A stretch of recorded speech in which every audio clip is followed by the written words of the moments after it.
Bonfire night, November the 5th, the Gunpowder Plot. Of course, Guy Fawkes was caught. His plan to kill the king and all his lords failed. It didn't happen. But what if the gunpowder had gone off in this cellar beneath Parliament that dark day 400 years ago? Would it have worked? Well, no one has ever been sure until now. We are going to light the fuse that Fawkes didn't and make history.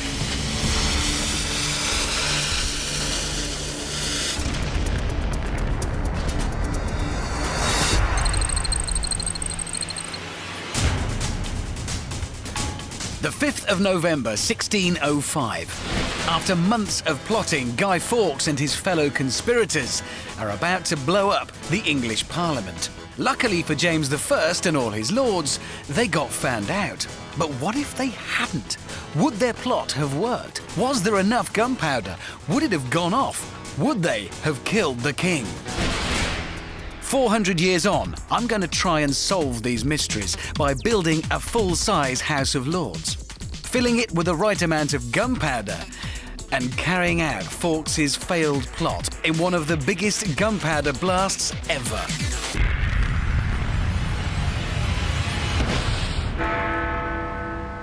To start, I need to find the building Guy Fawkes was going to blow. Welcome to Westminster, the Houses of Parliament, Big Ben, some of the most famous landmarks in Britain, and the buildings that spring to mind the moment we think of the gunpowder plot and the infamous conspiracy to blow up Parliament. But in actual fact, this Westminster, apart perhaps from some of the dodgy goings-on inside, has very little to do with that Westminster of 400 years ago. With its spires, ornate carvings and gilded chambers, it looks like a medieval Gothic palace. But it's not. It's a glorious imitation built in Victorian times, more than 250 years after Guy Fawkes was around. My first mission was to find the original Palace of Westminster, the House of Lords that Fawkes tried to destroy. So it is quite difficult then. I needed help, so I found someone who knew Old Westminster like the back of their hand. In the 17th century, it would have looked very different. This would have been a passageway going down to the river, and a boat jetty approximately along this line here would have been where the House of Lords was. Was? Yeah, it was demolished in the early 19th century by Sir John Soane, who was given the task of providing a new entrance to the House of Lords. So it's not here anymore, I can't see it. No. It is, in fact, a car park. That It would. is disappointing. It's a bit like finding your childhood home has been demolished to make a petrol station. It wasn't the start I'd hoped for, but what Simon did have was a 17th century illustration. Simon had used this drawing to calculate exactly where the building had been, but it didn't have the precise technical information I would need to build a replica. I left Simon with the task of unearthing the essential details, while I went in search of a place to blow up a building.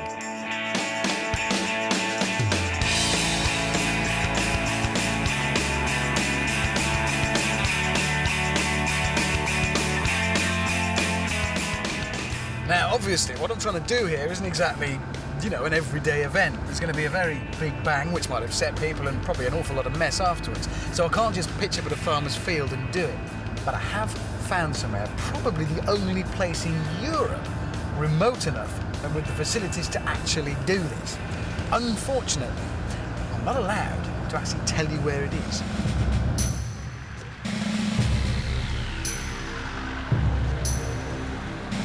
Hello there. Afternoon, sir. You got any ID, please? Yes, I have, actually. There you go. Just the bags and stuff. There you go. That's where I keep the engine.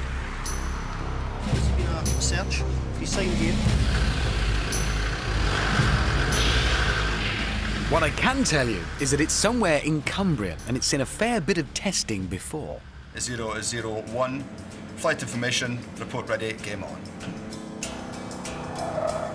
It's a 21st century electronic warfare range, the busiest in Europe. I felt a bit daft saying I wanted to build a large old medieval hall here, but at least they understood the bit about wanting to blow it up. By the time I'd got through the understandably tight security, my construction team were raring to get on with the job. They'd already picked a well-out-of-the-way test pad. This is remote. Remote enough for what we want to do anyway, I think. Having located a safe place to build, the team began marking out the footprint of Fawkes' House of Lords. We just need to move everything 2 metres that way. That's fine. We'll see when we put the tape on. Then we had a breakthrough back at the Westminster Archives. Simon has done his research and he's come up with absolute gold dust. Original plans made back in the 18th century when they were trying to work out ways of heating the royals, lords and dignitaries in the House of Lords. So they're the perfect blueprint for our construction team to work from. It was just the information we needed if we were to successfully build a structurally exact replica. But the old construction drawings revealed two surprises about medieval buildings. Turns out the cellar wasn't a cellar at all. It was called an undercroft, a ground floor storeroom. This was where Guy Fawkes planned to blow his gunpowder. And what's more, the walls of some important buildings back then were not made of just stone, but rubble mixed with mortar. That's solid medieval concrete. For our experiment to be accurate, this undercroft is what we had to recreate. But in 1605, how did the old House of Lords fit in? What buildings surrounded it? Today's London is a mass of concrete and high-rise buildings, but back then, Guy Fawkes' Westminster was just a small parish in the middle of fields. Inside, it was a jumble of cramped back streets, a warren of oak-beamed houses surrounding the Abbey, and of course, the House of Lords. I started to wonder about the men who planned to destroy this, and in whose footsteps I was following. Who were the gunpowder plotters? There were 5 plotters at the heart of the conspiracy. Robert Catesby, the mastermind. Charisma and intellect were his main weapons. Thomas Winter, the wheeler-dealer. Catesby's best mate, Winter, had cash and connections. Thomas Percy, the insider. Percy had family in high places.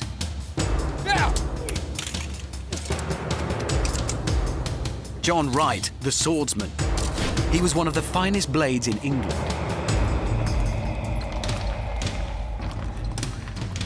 And Guy Fawkes, a soldier and explosive specialist. And most importantly, unknown to the English spy network. Fawkes was the man who planned the giant gunpowder blast, the one that I am trying to recreate.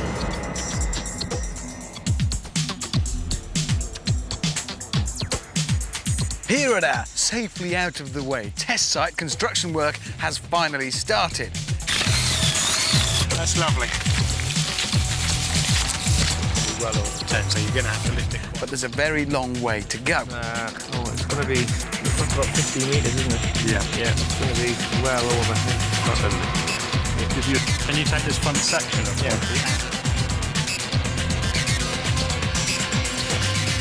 Meanwhile, I've got to go and get hold of some gunpowder. Not just any old gunpowder, but the same that Fawkes would have used. I've come here to meet a man who is a specialist in his field. In this field, in fact. Sydney. Yeah. Hiya. In these unlikely surroundings is explosives maestro Sydney Alford. Amongst other things, Sydney is one of the country's leading bomb disposal experts. We're going this way. Excellent. But you know what we want to do? Full size, replica House of Lords, gunpowder, blow it up. You've had time to have a think. Yep. And? I thought. OK. And I think we can do it. Sydney had already carried out research into the gunpowder used in the 1600s. Turned out there were 2 types available, a fast musket gunpowder or a slower burning cannon powder.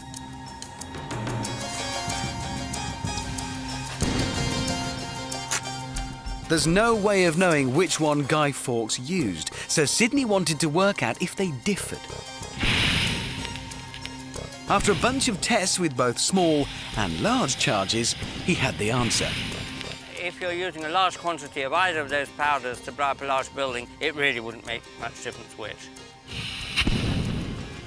The thing is, how much gunpowder did Guy Fawkes intend to use? Yeah. We know from the records that 36 barrels of gunpowder were received. Brilliant. So we know how much there is.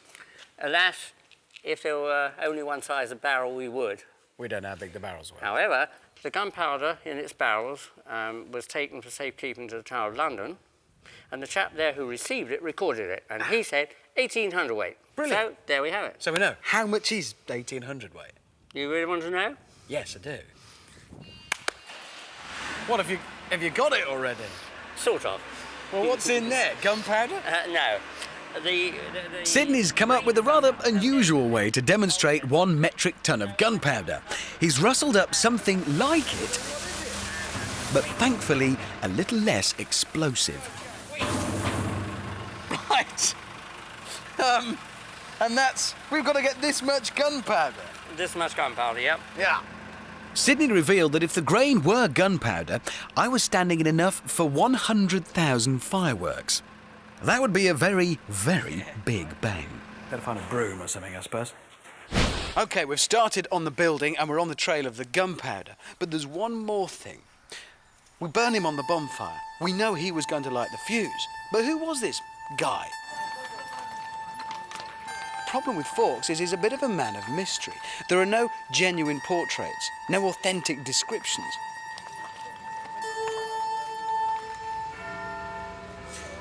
The first thing we do know about him for sure is the church where he was baptised. It was a small, modest building, no frills, not very grand.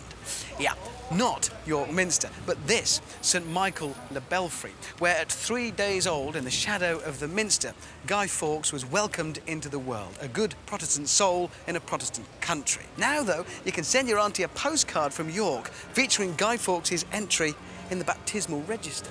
And you can even sleep in the room he was supposedly born in the Guy Fawkes Hotel. And you can even drink a gunpowder plot cocktail in Guido's Bar and Cafe. What I want to know is what turned a good Protestant boy into a very angry young man.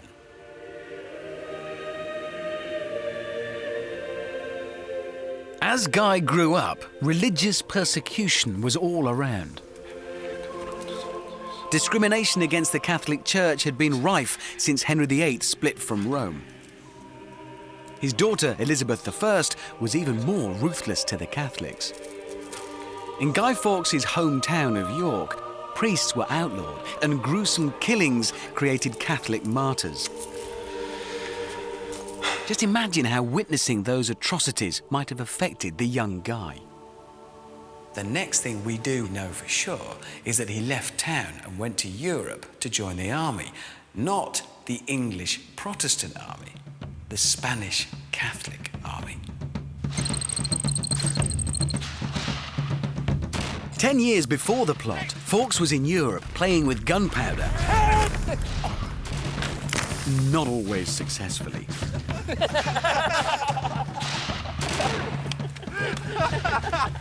No, when I say run, you run. How short was that fuse? But whilst in the army, he was picking up a trade, demolition, and his speciality was using the super weapon of the day, gunpowder. The use of the Devil's Fire, as it was known back then, was absolutely pivotal to military tactics, especially in sieges, which were basically the only way of taking a fortified town or castle. Essentially, one lot on the outside would surround the others on the inside, basically trying to starve them out. It was immensely tedious, sometimes so boring that both sides would start, well, boring. The ones on the outside would mine under the walls, the ones on the inside would try and stop them. Then one day, one bright spark on the outside had a brilliant idea. Why not fill the resulting mine shafts with gunpowder? Then they could blow up the walls, simply walk in and take the place. Digging tunnels meant that gunpowder could be positioned right under the walls. If done skillfully, exploding it in the mine would collapse the building. The English had a reputation for being expert miners, and our Mr. Fawkes is known to have distinguished himself at the particularly swift and explosive siege of Calais. This familiarity with gunpowder and mining was going to make Guy Fawkes an indispensable member of the core team of conspirators.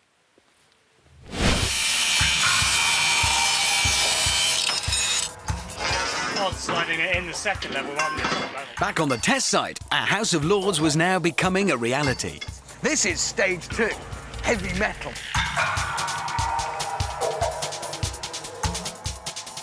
What we've got is shuttering, these huge steel plates. They basically make an enormous jelly mould into which we pour concrete to form the massive stone walls of the undercroft. Then set into that concrete is scaffolding. That'll support the roof and the walls of the main chamber on the floor above. So very soon we begin the enormous task of shipping in 650 tons of concrete to cast this beast in stone. Whilst the framework was taking shape and the construction team rang around for enough concrete, I decided to find out about the man the plotters planned to murder.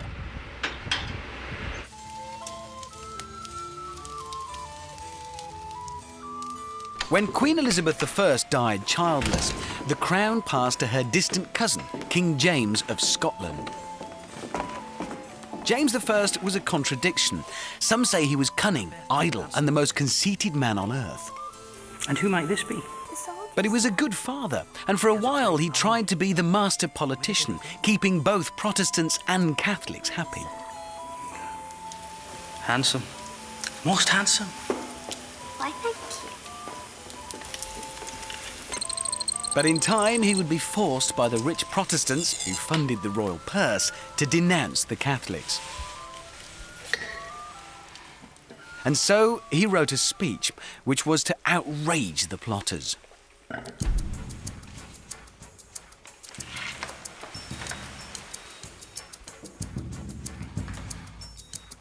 But I do swear to you my utter detestation of... But I do swear to you my utter detestation of the papist religion, and know that only by the profession of the true religion can the peace of God be procured.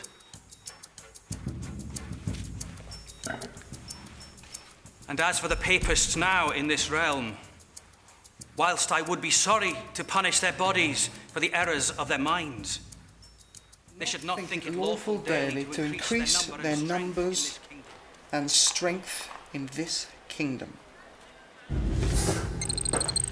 For Catholics like Robert Catesby, the King's speech meant more than just persecution. There was talk of excommunicating all of them. They wouldn't be able to marry, own property, or leave wills. There'd be no protection from the law. The state wouldn't even recognise their existence. It was a living death. Drastic times called for drastic measures.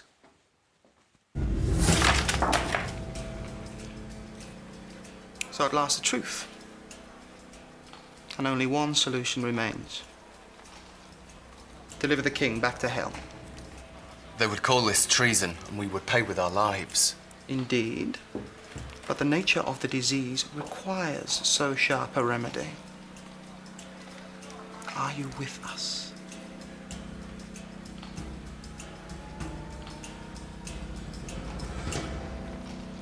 Yes. In this, and what else soever, if you be truly resolved upon it. In this I will venture my life. So the plot was hatched and the countdown to annihilate Parliament had begun. Unfortunately, our countdown had ground to a complete standstill. The structural engineers were telling us that to give our walls the same strength as medieval ones, we'd have to fill the gap between the giant steel panels in one go. And getting that much concrete all at once was proving to be almost impossible. It turns out there isn't a supplier in Cumbria big enough to provide the concrete we need to pour the walls. 650 tonnes. That's about 75 truckloads in a day. At first, this seemed about as bad as it could get. But then a call from Sydney threatened to put a halt to everything. Really? Turns out Sydney had tried all of his British contacts and none could rustle up enough gunpowder for our test. And you think it could be that difficult? Oh boy, I've just had a very interesting telephone conversation with Sydney. He's very pleased with his gunpowder experiments. They've gone very well so far. It's getting hold of the stuff. A little bit of it, the fireworks, easy. A metric ton of gunpowder, big problem, huge. And that's bad, because no gunpowder, no experiment.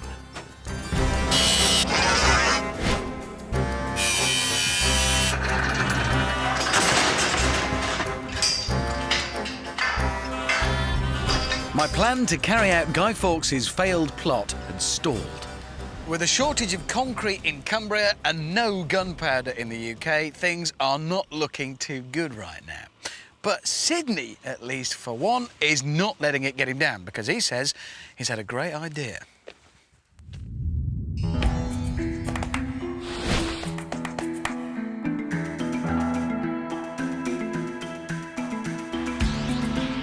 Sydney widened his search for gunpowder and got wind of a factory in Spain. Thorough as always, he needed to visit it to check the quality of the ingredients to ensure our experiment stayed authentic.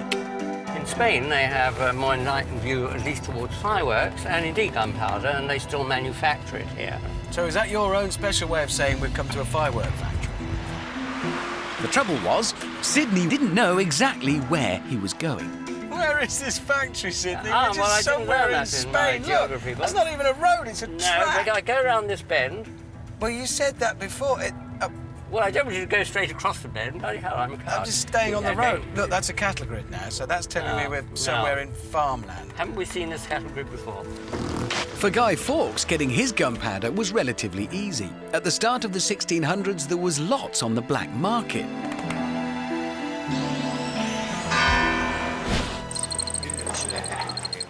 On the 20th of May 1604, the 5 conspirators gathered, relaxed in the knowledge that Guy Fawkes, their explosives expert, knew his gunpowder and where to get it. We speak softly. If God be willing, we 5 will change it. The plotters toast Fawkes' daring plan. A remedy to our ill. The scene was set and the 5 conspirators vowed to see their plot through. Winter, Percy, Wright, Catesby, and of course, Fawkes. The plan was simple, stupidly simple.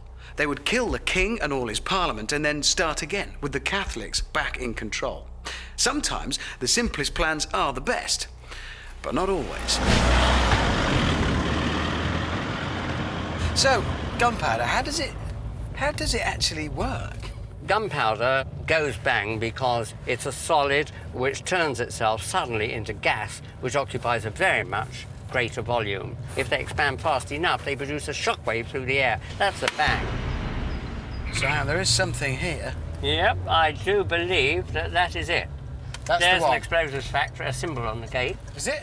Yep, It's a big it is. gate. Bursting bomb. Oh, you're right. Yeah, I got it. Gate. Slow down. It's bad form to crash into explosives factory.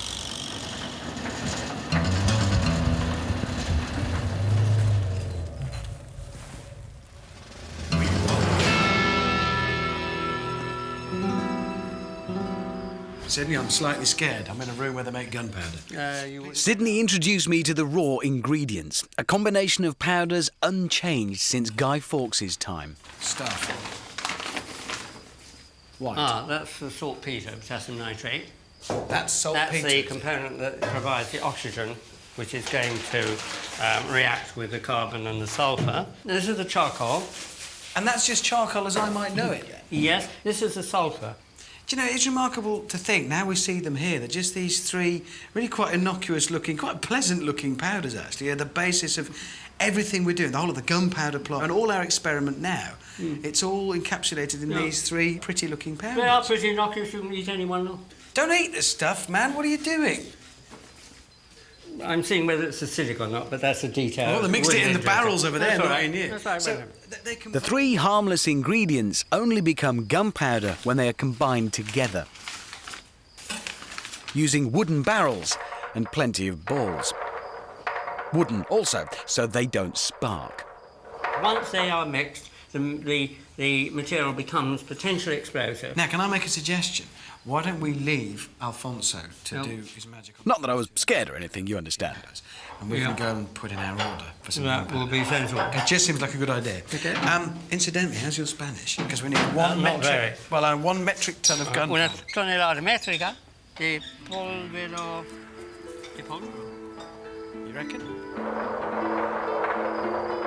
Because of strict controls on transporting explosives in the UK, we weren't allowed to know any more about how the gunpowder would reach our test site.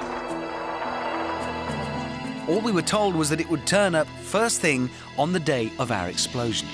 But at least we'd found our 17th century gunpowder, and back at base, things were also looking up.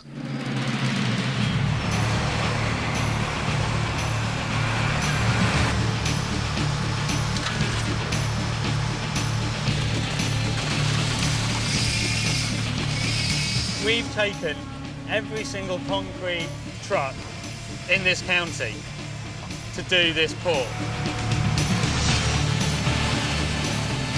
We needed a continuous convoy of mixers pouring without breaks to make sure the walls would set like medieval mortar.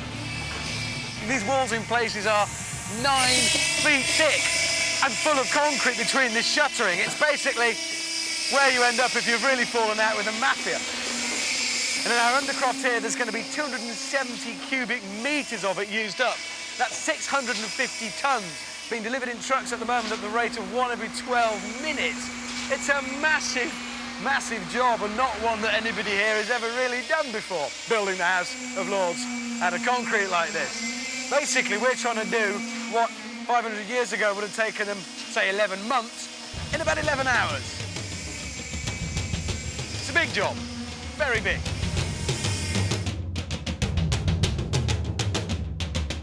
Our concrete would need 3 weeks to set hard.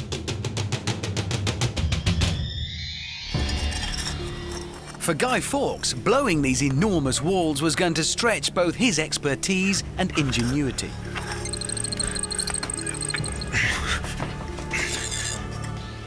Now, according to the plotter's confessions, extracted under torture, the initial plan, using Fawkes' military expertise, was to dig under the House of Lords and fill the tunnel with gunpowder.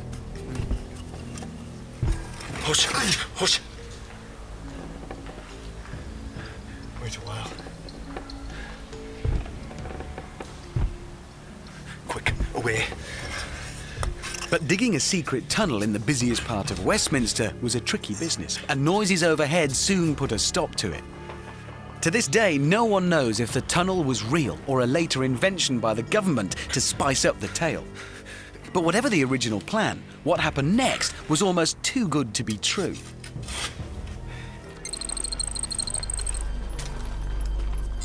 The commotion they had heard was someone moving out of the undercroft that they were trying to tunnel into.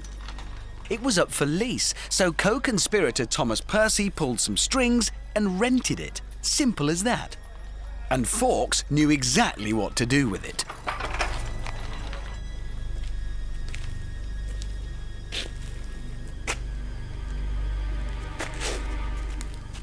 "30 barrels in stack on this section of the floor." 400 years ago, everybody carried things around in barrels. They were the carrier bag of the day. With gunpowder in barrels, he could put it just where he wanted without rousing suspicion. Which is just as well, as he had 36 of them. For us, unlike Fawkes, the effects of gunpowder in barrels were a big unknown. Now, here's the problem. No one has used gunpowder for really big bangs since the Victorians. Modern explosives are much, much more powerful, and gunpowder went out of fashion years ago. But to be safe when we do our big blow, we need to know just how powerful gunpowder is. Sydney managed to scrape together just enough gunpowder in the UK for a 1-barrel blast. Let's go 10, this is 7. Countdown starting now. 5, 4, 3, 2, 1, fire.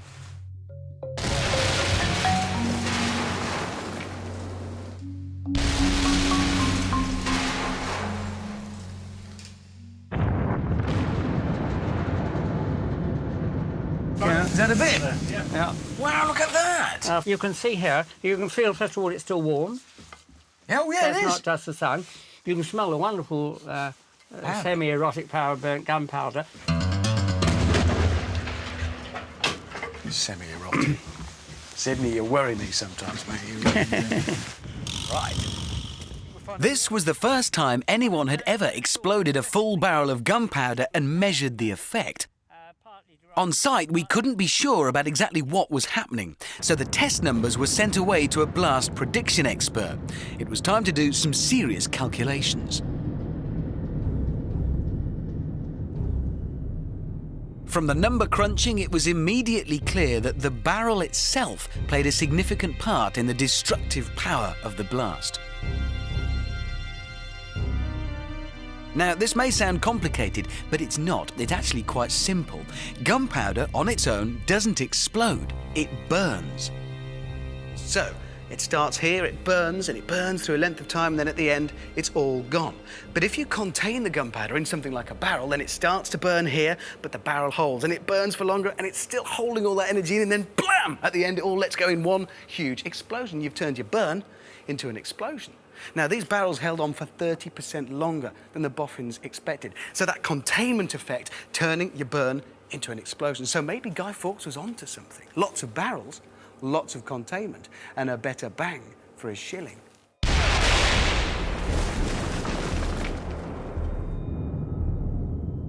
The experts are now truly nervous about the size of the blast. The test with one barrel surprised them. 36 barrels scares them. And if it's not safe, well, it won't happen.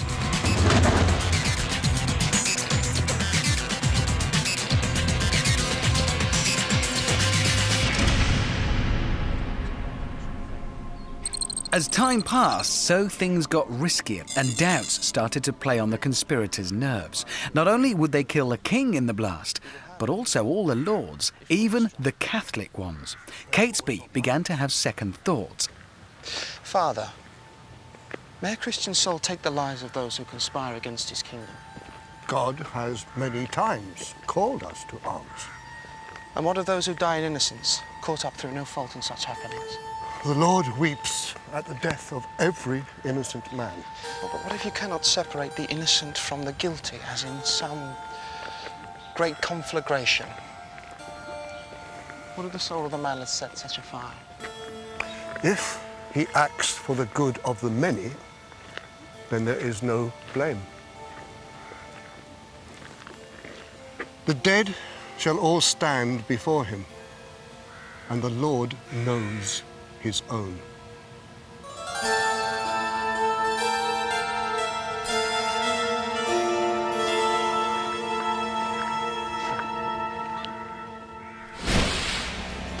So far on my quest to carry out Guy Fawkes' failed plot, I've found out exact details of the building Fawkes tried to blow up.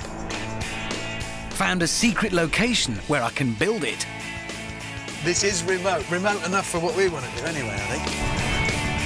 Ordered 650 tons of concrete. It's a big job. Very big. This is a sulphur. I've discovered the formula for 17th century gunpowder. And I've blown one full barrel to test its power. 3, 2, 1, fire. It was a much bigger blast than any of our experts expected. The best thing about this experiment, but the whole reason for doing it, is that we genuinely don't know what's going to happen. Gunpowder is unpredictable stuff, and in this kind of quantity, well, who knows? But that's now become a problem because it's raised big safety issues. People are very worried.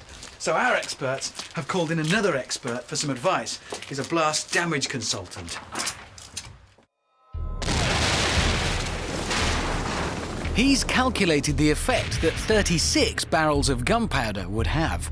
What we've been doing in our computer simulation is looking at what we think is the worst possible thing that might happen in this event. from the point of view of the safety of carrying out this experiment. It turned out that our blast consultant's worst-case scenario was pretty scary. He'd created a virtual undercroft, complete with solid walls and every floorboard. The predictions showed some of the concrete walls and all the planks would be totally blown away. Can you tell what velocities those planks are moving at, the ones above the explosive charge? From this model, we've estimated that some of these boards could be travelling at 160 miles per hour, and they could reach that speed in less than 0.1 of a second. Okay.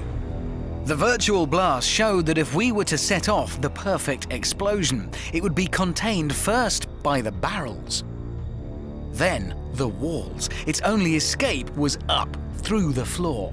I would expect bodies to go out of where the end wall is. My guess they'd fly maybe 200 or 300 metres.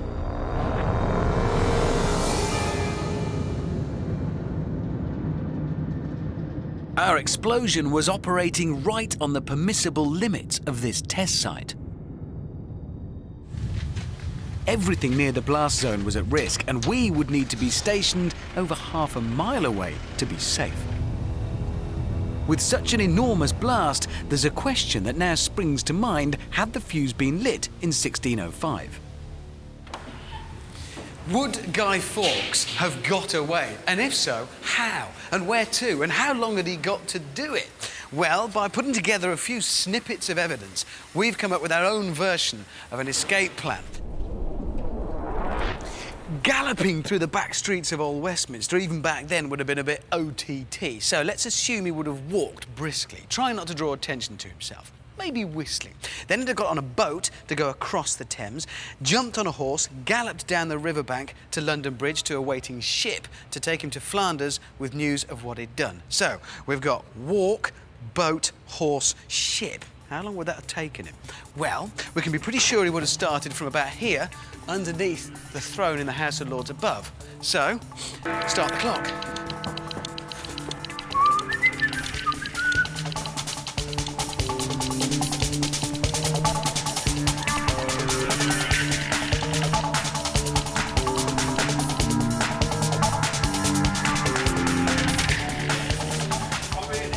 Don't worry, I'm going to jump. Cheers.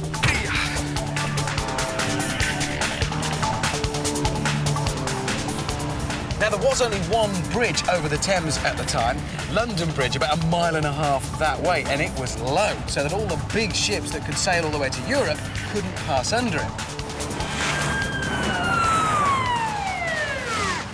Obviously, that would have blown the gaff a bit for Guy Fawkes, but they weren't around then. No, nothing to see.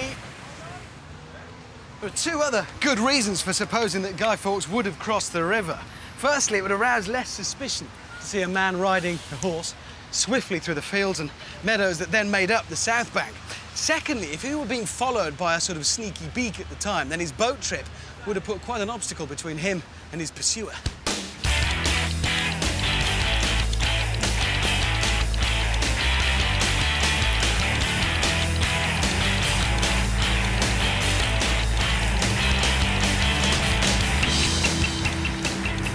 Of course, this was also Shakespeare's time, and this was his part of London.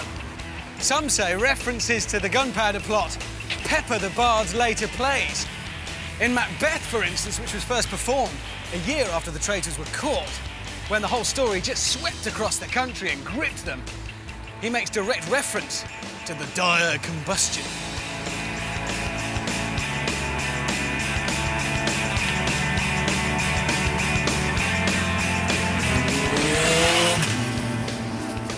He didn't have those either. Today we call them f***ers.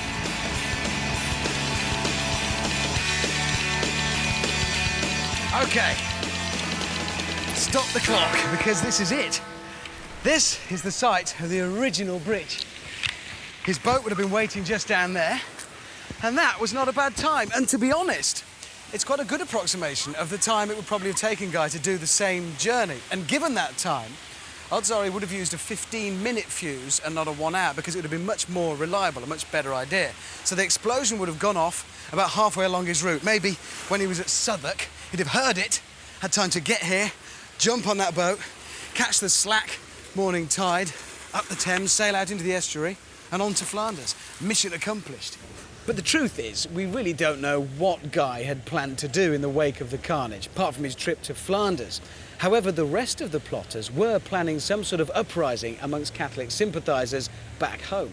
With the royal family and the ruling class pretty much wiped out and the nation in chaos, an awful lot rested on the shoulders of a 10-year-old girl. This was the girl that the plotters would have as their queen, James's daughter, Princess Elizabeth. If James and his heir Henry were killed in Parliament, she could be placed on the throne. Better still, a 10-year-old was young enough to be told what to do.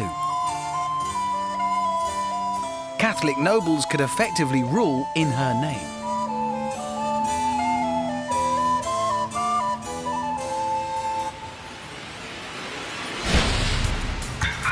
Back at our test site, our replica House of Lords is taking shape. Once the concrete set, the carpenters came on duty. We can't find records to confirm it, but the historians believe that the floor to the hall would be seasoned English oak. To mimic this, we're using kiln-dried pine, bolted on the side walls and uprights to give it extra strength. What we're doing to recreate the ballistic accuracy of the project, we're using these steel frames to actually pin the joists down.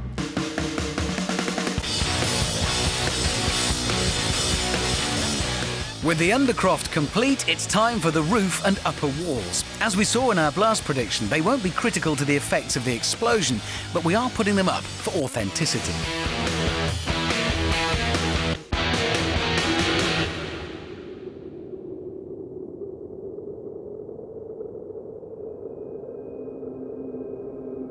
Just as it was 400 years ago, it's what happens in the undercroft that will decide who is going to live and who is going to die. It's a disturbing glimpse into the mind of Fawkes, the terrorist. Because really everything down here, these huge solid pillars, the beams, the floorboards themselves will become lethal weapons in their own right as shards and chunks of wood are accelerated to 160 miles an hour in less than a tenth of a second. We are heading rapidly towards our moment of truth. Every move we make brings us closer to our explosion. For the plotters, everything was beginning to unravel. Winter. Fawkes had his own problems. The opening of Parliament had been pushed back to November, throwing his timings out. As an explosives expert, he didn't like delays. He had to keep his powder dry, literally. So he decided to take precautions and buy in more stock. But that meant more money and more risk. Winter. It's spoiled. Where'd you find it? Bottom of the pile.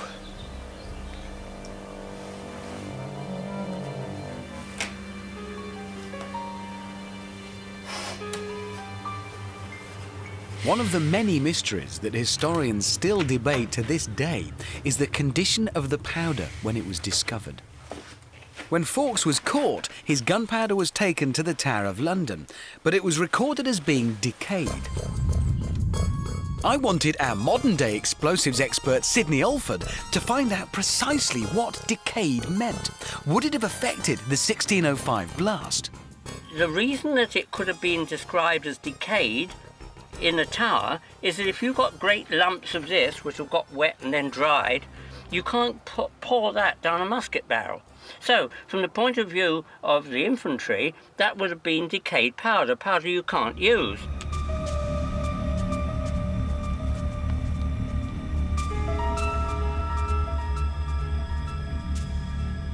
Okay, I'll fire it. 4, 3, 2, 1.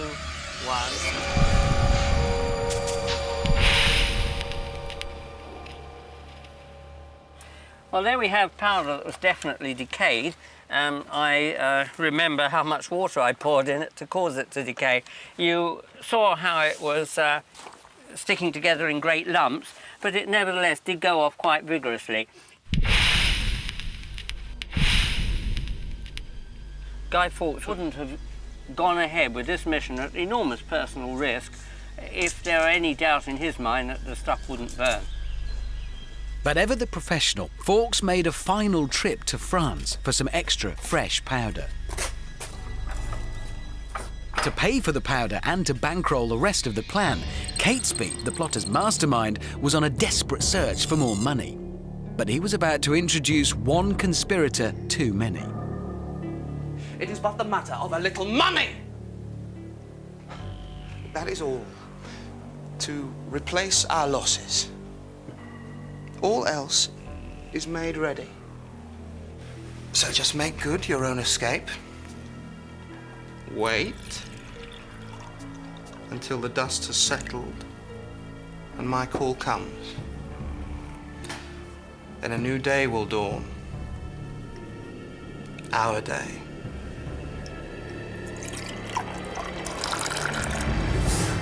The problem was that raising more money meant telling more people, more risk of betrayal. This is Francis Tresham. Some people believe that he wrote to a Catholic lord, warning him to stay away from the opening of Parliament. That letter was passed on to the authorities, causing Guy Fawkes and the whole plot to be discovered. Could this be the man who betrayed the conspirators?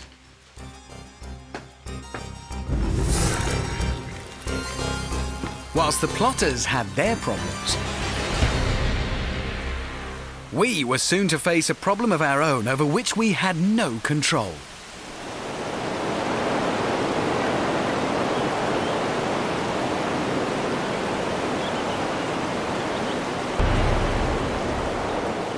With all test explosions, everything depends on precise timing. We had been given a small window for aircraft exclusion and military cooperation, but with the weather closing in, this was now seriously under threat. There are two key issues with the weather.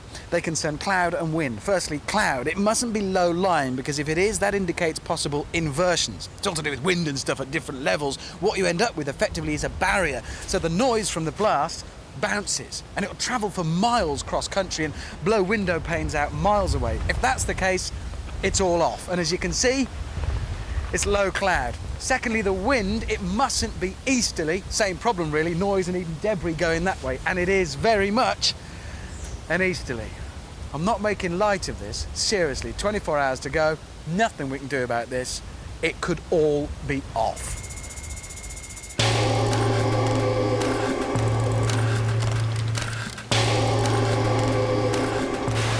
It got worse. The heavens opened, and although the roof was on, the undercroft began to leak. It was crucial that our powder was set in a dry place. The team worked through the night to seal up the chamber. After everything we'd overcome, we were now totally dependent on the weather.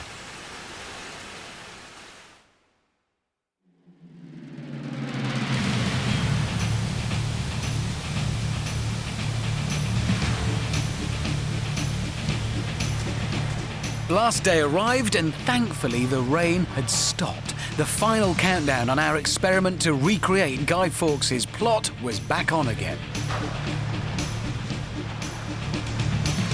It was time to load up our House of Lords with test dummies. Purple for King James, black for the Lords, bishops in red, green for the commoners.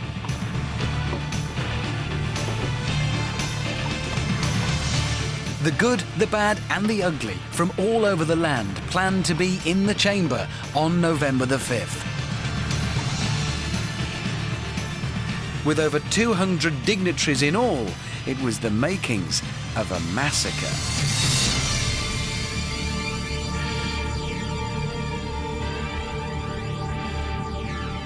But just who would have been there that day? So we know a great deal about who was in here. Absolutely. We don't know, obviously, exactly how things would have been laid out for this, because it never happened. But we know about these events before and after, so we can have a good idea. So we've got the seat of power, the actual throne here, and then over here, presumably, we've got people wanting to get close to that power.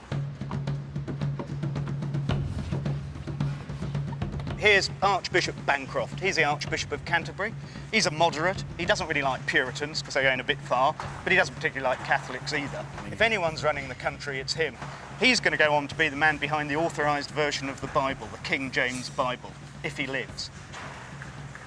OK, and here's Lord Northampton. Right. He's a really nasty character. He's going to go on to be one of Guy Fawkes' judges. Really? He's probably the last man in this building you would trust. He only does what's good for him. So quite satisfyingly close to the gunpowder. Exactly.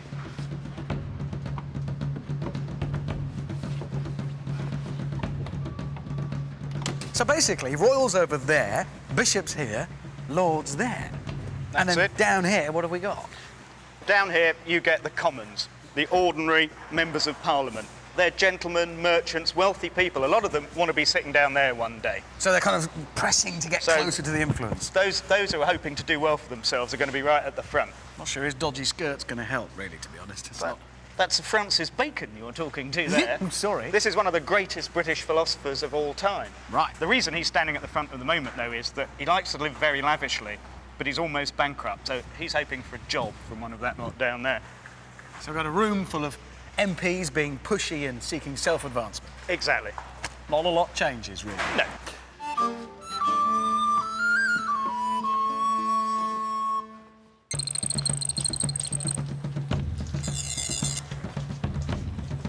The plotters were also entering their final day, with Fawkes in the market for fresh powder and Catesby chasing the money to pay for it. Suspicion had been aroused in the alleyways of power. You there! On the night before the planned assassination, the Undercroft was raided. Who speaks for these rooms? The searches were ordered reportedly on the wisdom of the king. They're my Lord Percy's, sir. He's laying in fuel, as you see. To your feet! Percy was now known to be a Catholic sympathiser. To your feet! The guards were tipped off what to look for. So, you're Lord Percy's man? I am that, my lord. John Johnson at your service. Fawkes' alias John Johnson would not keep him safe for long. He would soon face the king and certain death.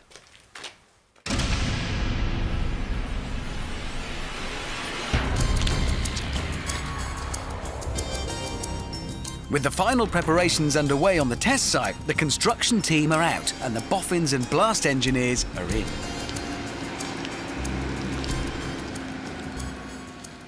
Now, to make sure we don't miss what happens, we have got 15 cameras covering the scene. 6 of them in this room. We don't really expect them to survive the experience. There are 3 CCTV cameras around the perimeter and 3 high-speed cameras in special explosion-proof turrets. Inside, we'll have blast gauges that'll measure the pressure on the king, the bishops, and the lords and the commoners. Outside, we'll have more blast gauges to monitor the pressure beyond the building itself. And then finally, to top it all off, hovering overhead, a helicopter with yet another camera.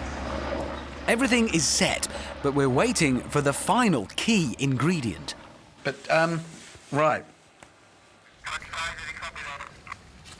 We finally found the gunpowder, great, in Spain, remember? We found a company that will import it for us, but it has to be in total secrecy because the amount of gunpowder... Well, it's not going to be a big van with gunpowder written on it, is it? They won't tell us when it's leaving or where it is in the journey, which is terrifying because we've timed everything to happen and we need to know. But surely you can tell me when, because if I don't know by 8 o'clock, otherwise the whole thing's off. Well, it's supposed to be delivered at 8 o'clock, and it's 20 past 8 now, and it isn't here.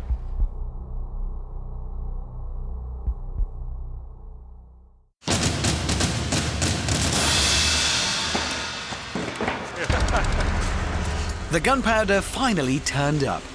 1 metric ton in an unmarked truck that, for security reasons, we could not film. And they're now very carefully loading it into the barrels. And from this point on, things get very, very strict. Only people who absolutely need to be here can come in. We can't even use lights in here. That's why we're filming using this strange night vision stuff. Any spark could cause the whole lot to go off. Everything has suddenly got very real. This is a strange moment, because Guy Fawkes did exactly this 400 years ago. Same amount of gunpowder, same number of barrels, in the same place, directly under the throne and the chamber above. Found out so much about the man and what drove him to try and do this terrible thing. I feel like I know him. But this is as far as history takes me.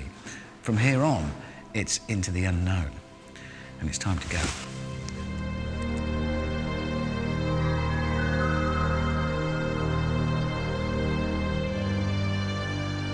It's made out of all stations. There'll be a large explosion at the Replica test site for the next 5 minutes. All aircraft are to avoid.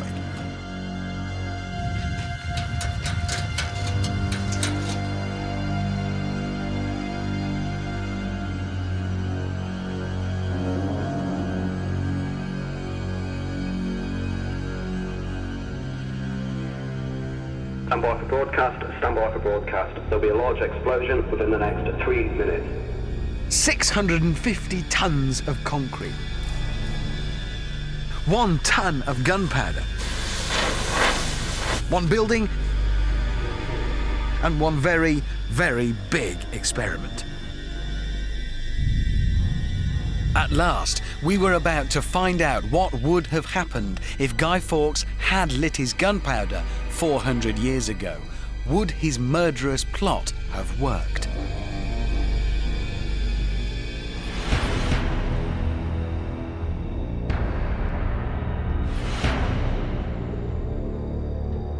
Well, the exclusion zone is in place. We're all here waiting. The building is there with the gunpowder. The weather is with us. It's time to do it. Clear to go to a countdown, Steve. Roger, as soon as you're ready. Go 60 to gas go 63. Countdown's beginning now. Countdown starting now. 5, 4, 3, 2, 1.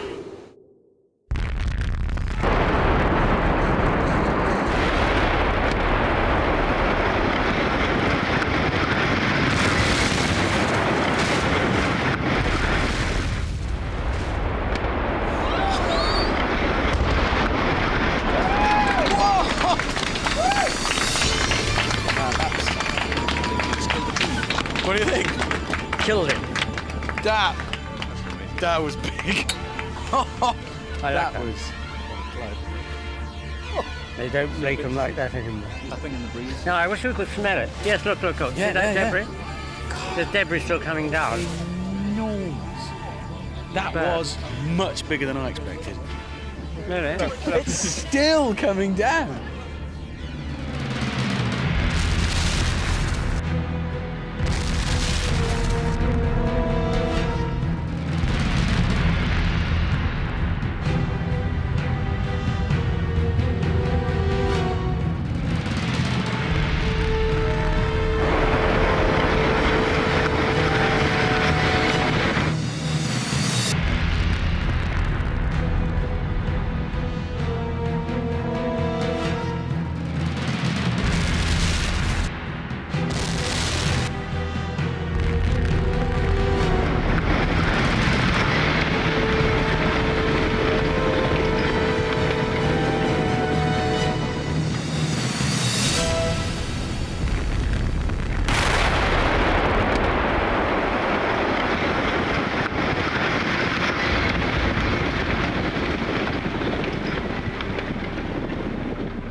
The remains of the test dummies were an eerie vision of what could have been.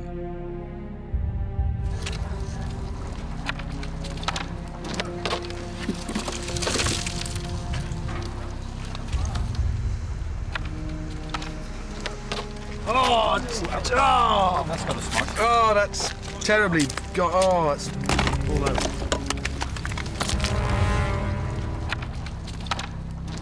It's strange. I know it was an experiment. We know it wasn't for real in one sense. It was a real explosion. It does feel gruesome. It really does.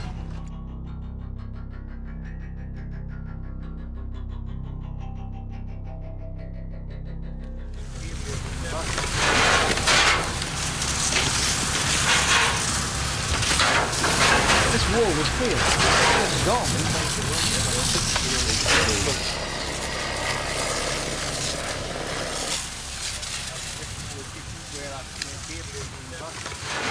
Look at this whole end section. That's 7 foot thick, and it's just pushed. It's done the same on the other side. It's just shoved it out of the way, and this back wall, which we thought might be broached, is gone. The king was. Yeah, let's work this out. Hang on. The king was about there. And he's very much not there now. The fence was gone. And not many of his friends around either. Well, look. I mean, there's half the tapestry hanging off the blast wall at the back. Where is the king?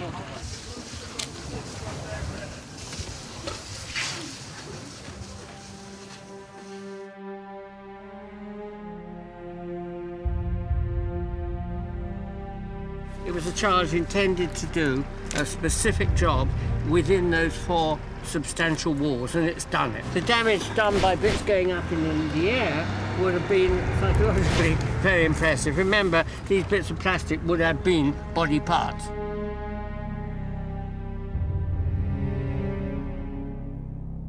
The thing that's really astonished me is the way the end wall has just been completely blasted out of the building, and the side walls just pushed apart by the force of the explosion. You see they just slid across the pad. Absolutely extraordinary. Just the energy in that explosion was really something.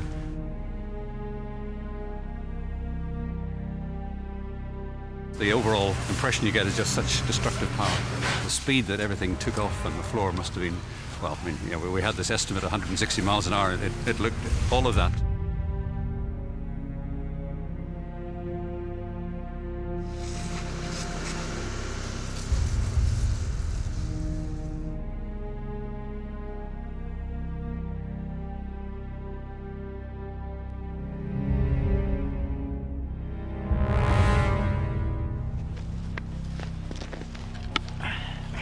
It's one of the main pillars that held up the floor.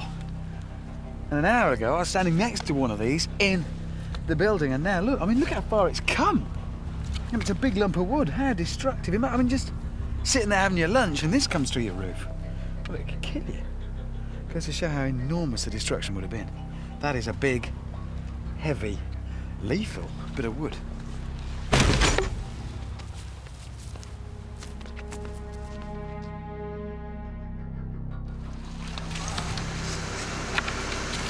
Bodies themselves, even before you get thrown that distance, the acceleration on somebody standing on the floor would have been just so enormous that, you know, their skeleton would have been shattered, I think.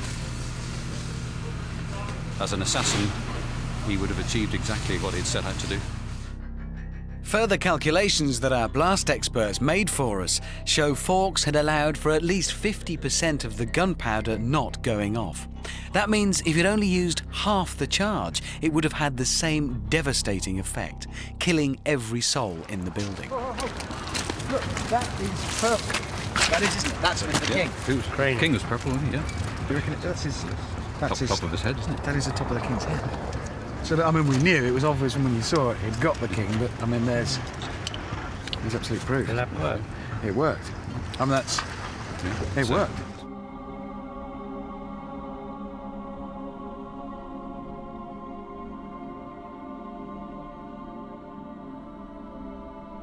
Having seen that and been amazed and surprised by the ferocity of it and the extent of the destruction, I don't think there's any doubt. If Guy Fawkes had lit that fuse, he would have changed the course of history. It was just after midnight on November the 5th. Fawkes was caught carrying a match and the fuse, but steadfastly maintained his alias and alibi. King James was woken to face his would-be assassin. So just who might you be, sir? I'm John Johnson. I'm my Lord Percy's man. And you would kill your king in Parliament? No true king. But I would thee. But you see, God has protected us from your hideous treason. Not God, sir, but the devil. And the children of the blood, the little children, and all those other souls who never in the least offended thee. You would suffer their deaths. A dangerous disease requires a desperate remedy.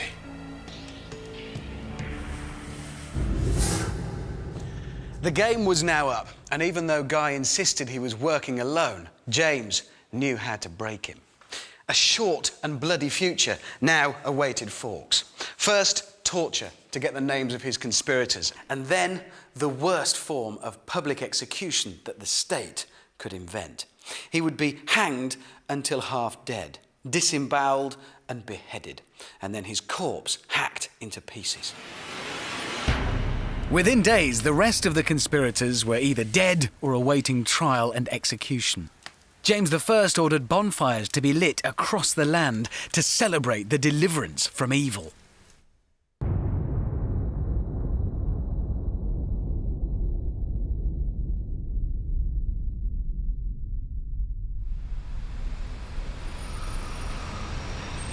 Now that the dust has settled, I've come back to Westminster to answer the question I began with.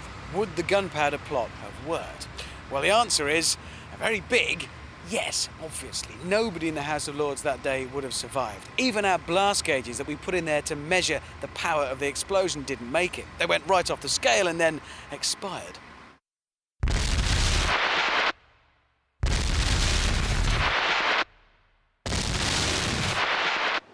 But what damage would the blast have caused 400 years ago in the lanes of Old Westminster?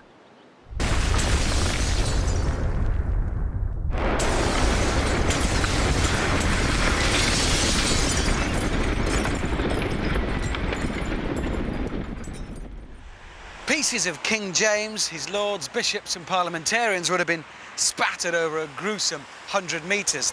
This is the exact spot where we found the king's skull after our experiment.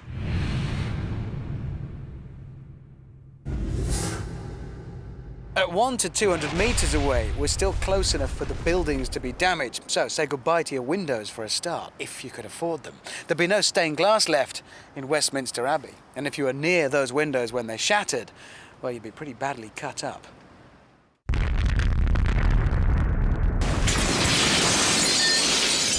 At 400 metres, there would still be some broken windows and a rain of debris, mainly roof tiles and timbers, and lots of smoke. The sound of the huge blast would be heard at least 5 miles away. But what of the effect of the explosion on the nation? Would the dream that Catesby, Fawkes and the other plotters had of a Catholic country have followed their mass assassination? The least likely is that it worked perfectly. We get a new Catholic monarchy, Catesby and his friends are in power. So then our history might have gone more like France's. So there wouldn't have been a royal family here in London, all different? The president would be living in Buckingham Palace.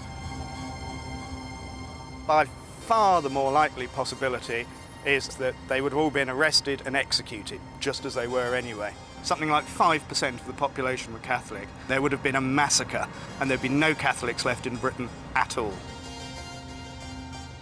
So really then, whether or not the gunpowder went off, it was never going to work. It could never have worked. It was a stupid plan. You can't change the politics of a whole country just by blowing up a few hundred people.